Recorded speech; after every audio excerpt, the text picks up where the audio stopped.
오늘 주신 하나님의 말씀은 창세기 12장 1절에서 3절의 말씀입니다. 하나님의 말씀 창세기 12장 1절에서 3절의 말씀, 우리 하나님의 말씀을 제가 봉독하겠습니다. 여호와께서 아브라함에게 이르시되 너는 너의 고향과 친척과 아버지의 집을 떠나 내가 내게 보여줄 땅으로 가라. 내가 너로 큰 민족을 이루고 내게 복을 주어 내 이름을 창대하게 하리니 너는 복이 될지라. 너를 축복하는 자에게는 내가 복을 내리고 너를 저주하는 자에게는 내가 저주하리니 땅의 모든 족속이 너로 말미암아 복을 얻을 것이라 하신지라. 아멘. 이 시간에는 우리 유년부를 사역하시는 최홍석 전도사님, 사람이냐 하나님이냐 라는 제목으로 우리 하나님의 말씀을 전해주시겠습니다.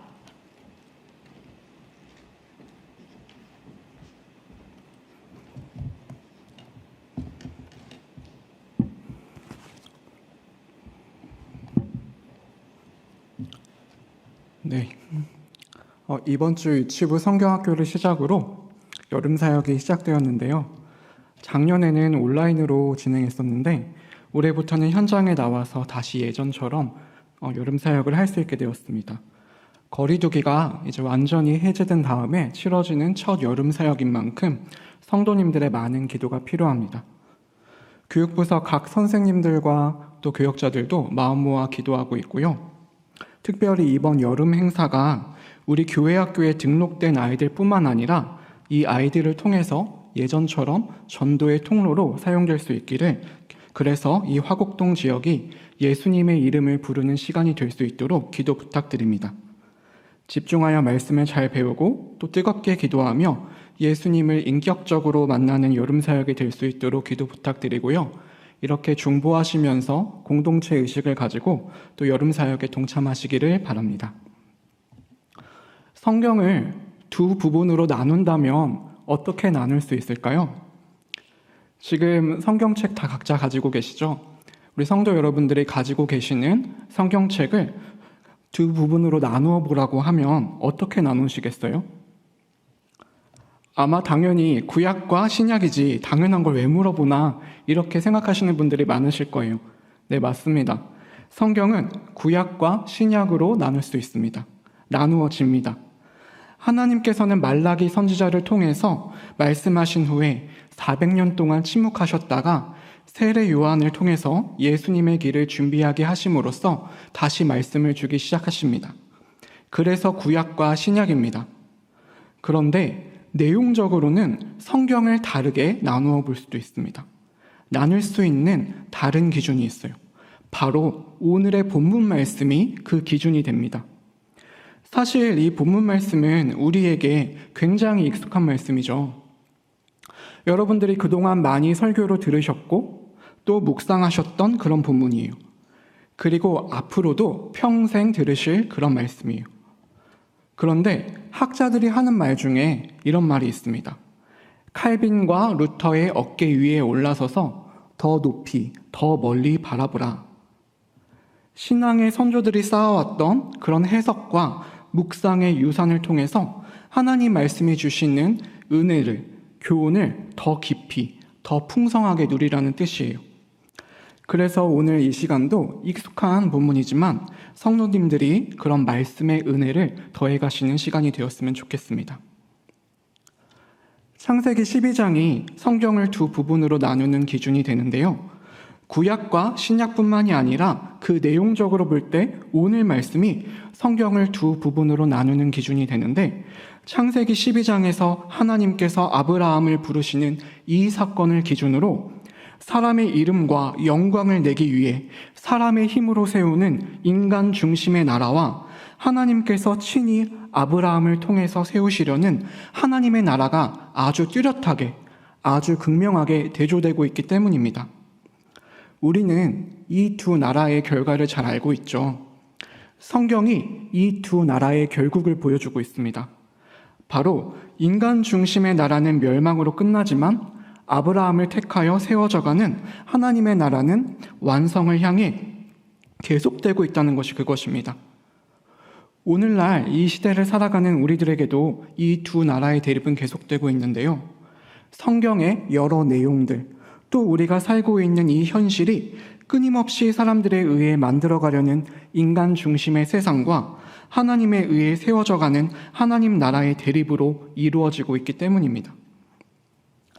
오늘 본문 말씀의 배치를 보면 이 말씀 전후에 여러 이야기들의 그 맥락을 보면 하나님의 뜻을 더 잘 짐작할 수 있는데요. 본문 말씀 바로 전장인 창세기 11장에 어떤 내용들이 나오냐면 가까운 순서로 밑에서부터 볼 때 먼저 데라의 족보가 있고요. 그 위에 셈의 족보가 나와 있습니다. 그리고 그 위에 바로 바벨탑 사건이 나와 있습니다. 이 바벨탑이 인간 중심의 나라를 상징하는 아주 직접적으로 그 인간 중심의 나라의 실상을 보여주는 예입니다. 세상이 심판이 됐어요. 하나님께서 보실 때 인간들의 세상에 죄가 가득함을 보시고 한탄하시며 물로 세상을 쓸어버리셨습니다. 심판하셨습니다. 그러나 그 심판의 가운데 의인 한 명, 한 가족, 노아의 씨를 보존하셨어요. 그리고 다시는 물로 심판하지 않으시겠다는 약속과 함께 이렇게 명령을 내리십니다. 너희는 생육하고 번성하며 땅에 가득하여 그 중에서 번성하라 하셨더라. 그런데 바벨탑을 쌓는 그 목적이 바로 이 하나님의 명령에 아주 직접적으로 반하는 것이었습니다. 바벨탑을 쌓는 사람들이 서로를 격려하면서 하는 말에 이게 잘 드러나 있어요. 또 말하되 자 성읍과 탑을 건설하여 그 탑 꼭대기를 하늘에 닿게 하여 우리 이름을 내고 온 지면에 흩어짐을 면하자 하였더니, 우리 이름을 내고 온 지면에 흩어짐을 면하자 했어요. 하나님께서 노아와 그 가족에게 다시 세상이 시작되는 그때에 땅에 가득하여 그 중에서 번성하라 하셨는데, 바벨탑을 쌓고 있는 그 후손들은 흩어짐을 면하자라고 하고 있다는 말이죠. 이 창세기 9장 7절의 말씀은 창세기 1장 28절의 말씀을 반복하여 주시는 거예요. 여기서 땅에 충만하라는 뜻은 지금 우리가 보고 있는 이 개역개정 성경 말고 개역한글에, 개역개정 바로 전에 보시던 개역한글 성경에 더 잘 드러나 있습니다. 개역한글의 번역이 더 잘 되어 있는데요. 땅에 편만하라 라고 나와 있습니다. 즉 땅에 널리 퍼지라는 얘기예요. 편만하라. NIV 성경에는 fill the earth, fill, 채워라. 뭘 채워요? the earth, 땅에 넓게 퍼져 땅을 가득 채우라는 얘기예요. 그런데 그 하나님의 명령에 아주 직접적으로 반해서 바벨탑을 쌓고 있다는 것이죠. 적극적으로 하나님의 명령을 거부하고 있습니다. 흩어짐을 면하자고 대놓고 서로를 격려하고 있습니다. 여기서 바벨탑의 목적이 드러납니다. 하나님의 명령에 반하는 인간 중심의 세상, 우리 이름을 높이는 인간이 최고인 세상, 하나님의 이름, 하나님의 영광이 아니라 우리의 이름, 함께 모여서 우리 인간의 이름과 영광을 높이는 인간 중심의 세상, 그것이 바벨탑의 목적이자 그 건설자들의 정신이었단 말이죠. 아마 이것이 가능했던 이유는 인간들의 자신감 때문이었던 것 같습니다. 자신감이 그 배경이 되었던 것 같아요. 자신감이 생겼어요. 왜? 기술이 발전했거든요. 탑을 쌓는데 뭘로 쌓았다고 나오냐면 11장 3절에 보면 벽돌과 역청으로 쌓았다고 나옵니다. 벽돌로, 돌이 아니라 진흙으로 벽돌을 빚고 그 빚은 벽돌을 구워서 쌓고 그 사이를 역청으로 타르로 채웠다는 거예요. 벽돌을 구울 수 있고 아스팔트를 녹일 수 있는 그런 열처리 기술을 가지고 있었다는 거예요, 이 당시에. 즉, 바벨탑을 쌓는 기술은 이 당시 최고의 테크놀로지였던 겁니다. 최신의 최고의 기술이었어요. 그런 최고의 기술을 가지고 있으니까 자신만만하게 자, 한번 하늘에 닿아보자, 하늘에 닿도록 쌓아보자 이러는 거죠. 벽돌을 구울 때 어떻게 굽자고 하느냐면 견고히 굽자 그래요. 이 말은 아주 철저하게 노력을 기울이면 자신들이 할 수 있다는 거예요. 만들 수 있다는 거예요. 하늘에 닿을 수 있다는 거예요.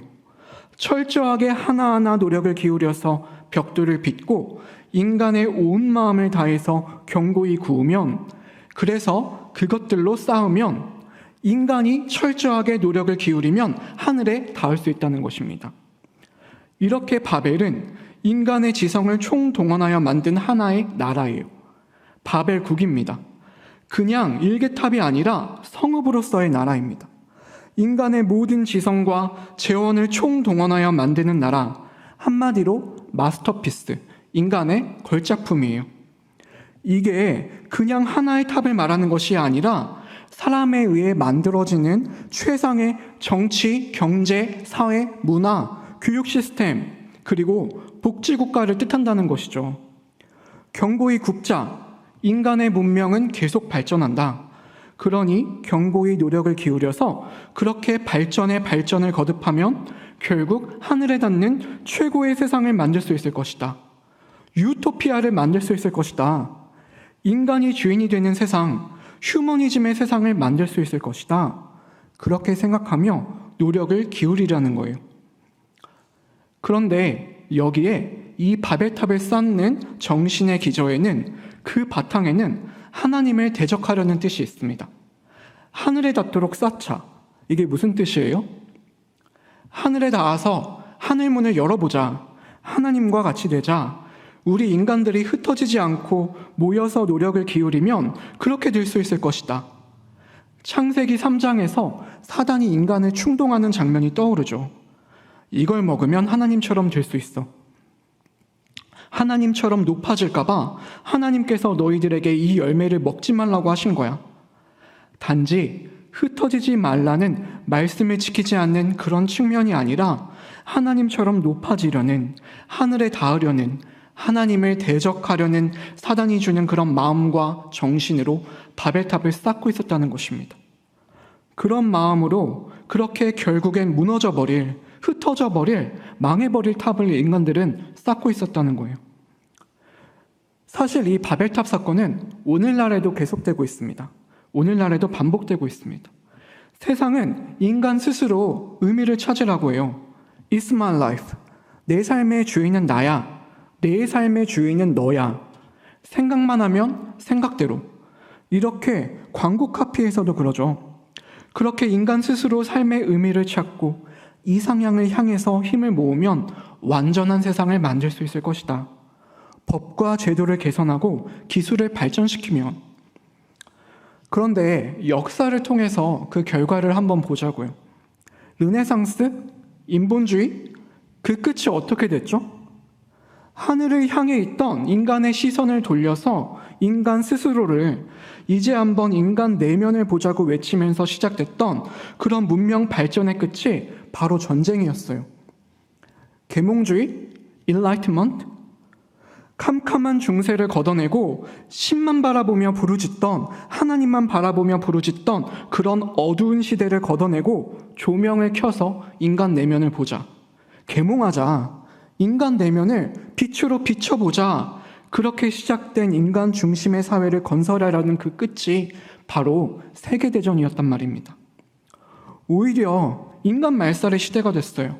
홀로코스트, 유대인 학살이며 9.11 테러며, 그리고 바로 지금 이 순간에도 전쟁이 그치지 않고 있죠. 그렇게 인간 스스로에 의해서 무언가 의미를 찾으며 만들고자 하는 온갖 노력의 결국은 언제나 파멸로, 멸망으로 끝나고 있다는 말입니다. 바벨탑의 결과도 마찬가지예요. 바벨탑의 종말도 마찬가지예요. 여기서 하나님의 초월하심이 드러납니다. 한번 생각해 보세요. 우리는 이미 그 결과를 알고 있지만 아직 모른다고 한번 가정하시고 한번 하나님께서 이 탑을 어떻게 하실까 생각해 보세요. 건설 현장을 멈추려면 어떻게 해야 할까요? 우리 인간들은 아마 이렇게 생각할 거예요. 하나님께서 지진을 통해서 이 탑을 무너뜨리실 것이다. 아니면 팬데믹이, 코로나 같은 전염병이 돌아서 탑을 쌓는 사람들을 모두 병으로 죽게 하실 것이다. 그런데 하나님께서는 어떻게 하시냐면 언어로 흩어버리세요. 사람들의 언어를 혼잡하게 하셔서 그 사람들을 흩어버리세요. 결국 땅에 충만하라, 땅에 편만하라 이 명령대로 되도록 온 지면에 흩어버리세요. 그래서 혼잡하다는 뜻의 바벨입니다. 그리고 이게 우리의 생각을 뛰어넘는 하나님의 초월하심이에요. 베데스다 연못에서 38년 된 병자를 고치실 때 예수님께서는 우리들은 예수님께서 중풍병자를 고치실 때 병자를 업고 연못에 빨리 들어가실 것이다 이렇게 생각하지만 우리들이 생각할 수 있는 방법은 거기까지지만 예수님께서는 일어나 걸으라 이렇게 말씀하신다는 거죠. 자, 우리가 내려가자. 초월한 존재이신 하나님께서 하늘에서 내려오셔서 흩어버리시는 거예요. 인본주의에 거기에 하나님이 없는 인간 중심의 나라를 흩어버리시는 거예요. 그리고 바로 이 사건 다음에 바로 뒤에 12장에서 한 사람을 부르셔서 하나님의 나라를 시작하시는 거예요. 사람에 의해 세워가는 나라가 아닌 하나님에 의해 세워가는 나라를 시작하시는 거예요. 아브라함을 부르시는 거예요. 창세기 12장 1절에서 3절 말씀입니다. 같이 읽겠습니다. 여호와께서 아브라함에게 이르시되 너는 너의 고향과 친척과 아버지의 집을 떠나 내가 내게 보여줄 땅으로 가라. 내가 너로 큰 민족을 이루고 내게 복을 주어 내 이름을 창대하게 하리니 너는 복이 될지라. 너를 축복하는 자에게는 내가 복을 내리고 너를 저주하는 자에게는 내가 저주하리니 땅의 모든 족속이 너로 말미암아 복을 얻을 것이라 하신지라. 하나님께서 하란에 있는 아브라함을 부르십니다. 아브라함이라고 하겠습니다. 하나님께서 아브라함을 택하시고 친히 나타나셔서 부르십니다. 가나안으로 가라 명령하십니다. 그런데 여기서 어떻게 말씀하시고 계시냐면 하나님께서는 자신을 강조하고 계세요. 내가 내게 보여줄 땅으로 가라. 내가 너로 큰 민족을 이루고 너를 축복하는 자에게는 내가 복을 내리고 너를 저주하는 자에게는 내가 저주하리라. 하나님께서는 두 번 말하실 필요가 없으신 분이세요. 하나님은 말씀으로 이 세상을 창조하실 때 한 번씩 말씀하셨어요. 빛이 있으라 하니 빛이 생겼고 해달별이 있으라 하니 해달별이 생겼어요. 완전하신 하나님은 두 번 말씀하실 필요가 없는 분이세요. 공의의 하나님은 여러 말로 변명하거나 구구절절 설명을 덧붙일 필요가 없으신 분이세요. 그런데 그런 하나님이 반복해서 말하고 계신다는 거죠. 자신을 반복해서 강조하고 계신다는 거예요. 여기서 하나님의 마음이 드러납니다. 하나님의 생각하심을 볼 수 있어요. 그래서 내가 너로 큰 민족을 이루고 내게 복을 주리라. 내가 복을 내리고 내가 내 이름을 창대하게 하리라. 내가 너로 복의 근원이 되게 하리라. 내가 내 후손으로 그리스도를 보내어 대속을 이루고 내 나라를 열겠다. 이렇게 하나님께서는 사람이 아니라 하나님의 주도하에 세워져 가는 나라를 친히 여시겠다고 선언하시는 거예요. 친히 내가 직접 하겠다고 강조하시는 거예요. 세상에서 말하는 사람의 생각으로 인간에 의해서 만들어지는 그런 나라가 아니라 하나님께서 친히 만드시는 나라, 예수 그리스도가 왕 되신 나라, 진정한 구원과 영광을 누리는 영원한 나라를 시작하겠다 선포하고 계신다는 것이죠. 그리고 하나님께서 선포하시는 이 나라는, 하나님 중심의 나라는 예수 그리스도의 대속하심으로 성취되어 이미 이 땅에 임하여 있습니다. 팔복의 말씀을 보면요, 심령이 가난한 자는 복이 있나니 천국이 그들의 것이며 천국이 그들의 것이며 라고 나와 있어요. 예수님께서는 심령이 가난한 자가 천국을 받을 것이다, 천국을 앞으로 미래에 받을 것이다가 아니라 천국을 받을 것이다, 이미 천국이 그들의 것이다, 심령이 가난한 자들의 것이다, 이렇게 말씀하시고 계세요. 여기서 그 시제에 주목해야 됩니다. 여기에 쓰인 헬라어 동사는 현재형이에요.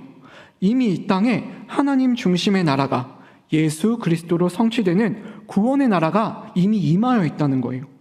그리고 그 나라는 완전하신 하나님 아버지의 섭리에 따라 예수께서 다시 오신 날을 기다리며 점점 더 완성되어져 가고 있다는 것이죠.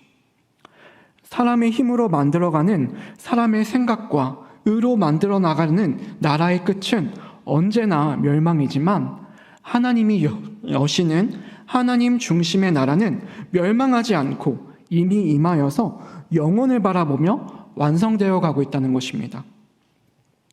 그래서 바벨탑과 아브라함을 부르시는 이 사건은 인간 중심의 나라가 멸망하는 것과 하나님 중심의 나라가 최초로 선포되는 성경에 연달아 나와 있는 이 두 가지 사건은 사람이냐 하나님이냐를 묻고 있는 거예요.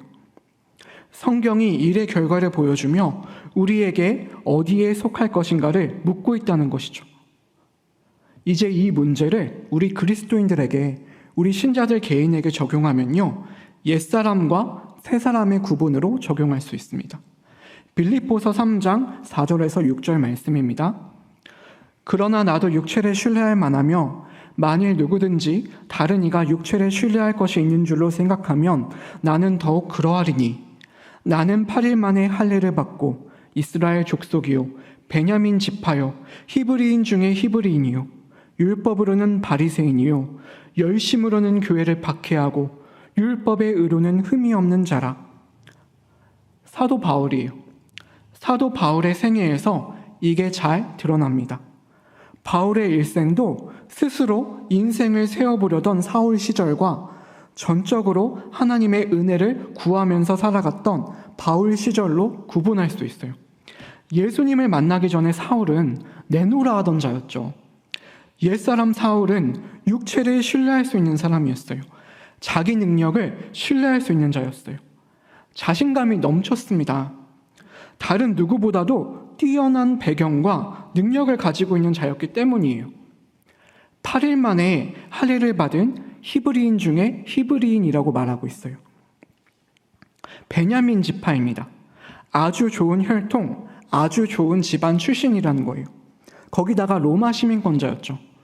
이렇게 유대의 전통으로도 그리고 세상 나라의 권세 측면에서도 아쉬울 게 없었어요. 사울은요. 율법으로는 바리새인이라고 말하고 있어요. 바리새파 선생이었습니다. 예루살렘에 유학해서 최고의 랍비에게 배웠어요. 지금으로 치면 최고의 대학을 나온 거예요. 이렇게 그 출신과 그 능력을 인정받아서 열심으로 교회를 박해했기 때문에 그 출신과 그 능력을 인정받아서 대제사장들이 예수 믿는 자들을 잡아오라고 특별히 사울에게 교서를 줄 만큼 이 유대인 사회에서 가장 인정받고 촉망받는 자였습니다. 사울은 무서울 게 없었어요. 스스로의 육체를 믿으며 스스로의 능력을 믿으며 자기 자신의 판단을 의심하지 않는 자신감을 가진 사람. 정말 대단한 것이 무엇이냐면 얼마나 철두철미하고 자신이 있으면 자기 자신의 판단을 절대 의심하지 않았겠어요. 그래서 그리스도인들을 누구보다도 앞장서서 박해할 수 있었던 거죠. 자기 자신을 의심하지 않고 자기 능력을 확신하고 신념이 있으니까. 누구나 부러워하는 자기 능력으로 능히 살아가는 사람, 그것이 사울이었습니다. 그런데 그 사울이 다메섹 도상에서 예수님을 만나고 가장 밑바닥까지 떨어진다는 것이죠. 옛사람의 허물이 벗겨지게 되는 거예요. 그리고 나서 사도로 부르심을 받아 이름을 바꾸고 새 사람이 되어 말씀을 전하는 거예요. 수없이 죽을 고비를 넘기며 예수를 전하는 거예요. 그리고 이렇게 고백을 하게 된다는 것이죠. 사람들에게서 난 것도 아니요 사람으로 말미암은 것도 아니요 오직 예수 그리스도와 그를 죽은 자 가운데서 살리신 하나님 아버지로 말미암아 사도된 바울은 내가 그리스도와 함께 십자가에 못 박혔나니 그런즉 이제는 내가 사는 것이 아니요 오직 내 안에 그리스도께서 사시는 것이라. 이제 내가 육체 가운데 사는 것은 나를 사랑하사 나를 위하여 자기 자신을 버리신 하나님의 아들을 믿는 믿음 안에서 사는 것이라. 아멘. 바울의 고백이에요. 내가 누구보다도 내 육체의 의를 의지하며 살았지만 내 의견대로, 내 소견대로, 내 의지대로 살고 내가 그리는 삶을 만들어갔지만 그것이 헛되고 헛된 것이라. 그런즉 이제는 내가 사는 것이 아니요 오직 내 안에 그리스도께서 사시는 것이라. 나의 나된 것은 사람으로 말미암은 것이 아니라 하나님의 은혜로다. 이런 날을 위하여 의의 면류관이 예비되었고 선한 싸움을 싸우고 나의 달려갈 길을 마치고 믿음을 지켰으니 의로우신 재판장이 그 면류관을 내게 주시리라. 이것이 인간의 나라에서, 사람 중심의 나라에서 하나님 중심의 나라로 그 삶의 중심이 옮겨진 자의 모습이에요. 옛사람을 벗어버리고 그리스도로 인하여 새 사람이 된 삶의 모습이에요. 이제 말씀을 맺겠습니다. 시편 146편입니다. 할렐루야, 내 영혼아 여호와를 찬양하라. 나의 생전에 여호와를 찬양하며 나의 평생에 내 하나님을 찬송하리로다. 귀인들을 의지하지 말며 도울 힘이 없는 인생도 의지하지 말지니 그의 호흡이 끊어지면 흙으로 돌아가서 그날에 그의 생각이 소멸하리로다. 야곱의 하나님을 자기의 도움으로 삼으며 여호와 자기 하나님에게 자기의 소망을 두는 자는 복이 있도다. 할렐루야, 내 영혼아 여호와를 찬양하라. 나는 내 평생에 하나님을 찬양송하리로다. 그래요. 이렇게 말하고 있어요. 왜요? 시인은 알았기 때문이에요. 세상의 귀인들은, 방백들은 이 인생들이 만들어 나가는 나라는 멸망할 수밖에 없다는 것을, 그 호흡이 끊어지면 반드시 흙으로 돌아갈 수밖에 없다는 것을 알았기 때문이에요. 이 세상의 권세가 아무리 높아도, 이 세상의 문명이, 바벨탑이 아무리 높고 영원히 지속될 것 같이 보여도 그들은 스스로를 구원할 수 없는, 사실은 도울 힘이 없는 멸망하는 권세라, 멸망하는 나라라는 것을 알게 되었기 때문이에요. 그래서 방백들을 의지하지 말라고 하고 있는 거예요. 인간 중심의 나라에서 나오라고 하고 있는 거예요. 그리고 할렐루야, 여호와 하나님에게만 소망을 두라는 것이죠. 이것이 성경이 가르치는 바예요. 우리들 각자에게도 자신의 힘을 의지하여 자기 자랑을 일삼으며 살았던, 바벨탑을 세워나갔던 그런 시절과 은혜로 거듭나서 심령이 가난한 자로 하나님의 도움을 전적으로 바라며 살아온 세 사람의 시절이 있을 거예요. 우리들의 인생이 이렇게 구분될 수 있을 거예요. 오늘 말씀을 통해 나의 그 모습들을 돌아보며 감사하시기를 바랍니다. 우리가 마주하는 매일의 일상이 사람이냐 하나님이냐 늘 우리에게 도전하고 있지만, 그럴 때마다 기도하며 이제는 하나님께서 세워가시는 영원한 나라에 속한 자들로서 방백들을 의지하지 않고 우리의 소망을 하나님께만 두는 여러분들이 되시기를 소망합니다. 그리하여 바벨탑에 속한 자가 아니라 천국 시민으로서 세상을 넉넉히 이기며 살아가는 우리 화성교회 여러분들이 되시기를 예수님의 이름으로 소망합니다. 기도하겠습니다. 아버지 하나님, 세상은 우리에게 스스로 의미를 찾으라 말합니다. 내 이름을 한번 높여보라 말합니다. 하나님, 그러나 우리 인생의 답이 그곳에 있지 아니함을 말씀을 통해 가르쳐 주시고 예수 그리스도의 대속하심으로 우리를 자녀 삼아 주심에 감사합니다. 하나님, 우리의 일생이 힘들고 세상이 늘 우리에게 사람이냐 하나님이냐 도전하고 있지만, 우리가 썩어져가는 세상 나라의 것을 붙잡지 아니하고 하나님만 붙잡으며 매일 우리에게 부어주시는 말씀의 은혜와 성령의 위로로 이 하루하루를 살아내게 하여 주시옵소서. 그리하여 이 세상을 넉넉히 이기며 살아가는 우리들이 되게 하여 주시옵소서. 이 모든 말씀 살아계신 예수님의 이름으로 기도하옵나이다. 아멘.